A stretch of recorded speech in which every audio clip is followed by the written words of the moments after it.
আজকেও তুমি মদ খেয়ে আইছো? একদম না। তাইলে তোমার চোখ লাল হইলো কেমনে? সারা রাত জায়গা আর্জেন্টিনার খেলা দেখছি তো তাই। তাইলে আর্জেন্টিনার 5টা প্লেয়ারের নাম বলো তো। ম্যারাডোনা, বেলেডোনা, ইউরিয়া, ফসফরাস, গিন্নি, পটাশ।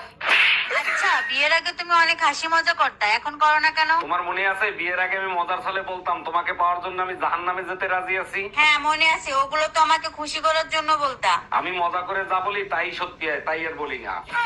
বৌদি দাদা কোথায়? সে তো বাইরে চলে গেছে, এক সপ্তাহ আসবেন। আমার টাকা কে দেবো তাহলে? কত টাকা? 500 টাকা। রাতে এসে দিচ্ছি। রাতে যে আসবো আবার ঘর যেতে হবে অনেক দূর। হয়ে যাবে। এটাও ঠিক, কিন্তু আমি একা ঘুমাতে পারিনি। আমাদের সীমার সঙ্গে শুয়ে পড়বে। টাকা কি বলবি? আমাদের ঘরে কুকুর।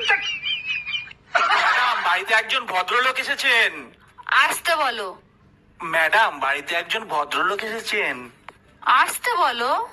ম্যাডাম বাড়িতে একজন ভদ্রলোক এসেছেন। কখন থেকে বলছি আসতে বলো?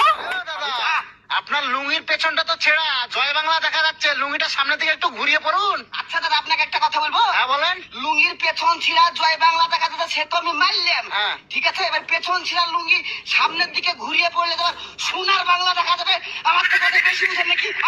কিরে দোস্ত, তোর নাকি বুকে ব্যথা উঠছিল? আর বলিস না, বুকে প্রচন্ড ব্যথা হচ্ছিল। তা ডাক্তারের কাছে গেছিলি? হ্যাঁ রে দোস্ত, এইমাত্র ডাক্তার দেখায় আসলাম। তা ডাক্তার দেখে কি বললো? ডাক্তার দেখেই তো অজ্ঞান হয়ে গেছে। এই কম্বলটা দাও, এটা আমাদের বাড়ির থেকে দিয়েছে। হ্যাঁ নাও নাও, সব ফালতু। তার মানে আমিও ফালতু? হ্যাঁ তুমিও ফালতু। শোনো, আমার জন্য ব্যাংকের ম্যানেজার থেকে শুরু করে পাইলট পর্যন্ত এসেছিল। ওরা সবাই বেঁচে গেছে, বুঝেছো?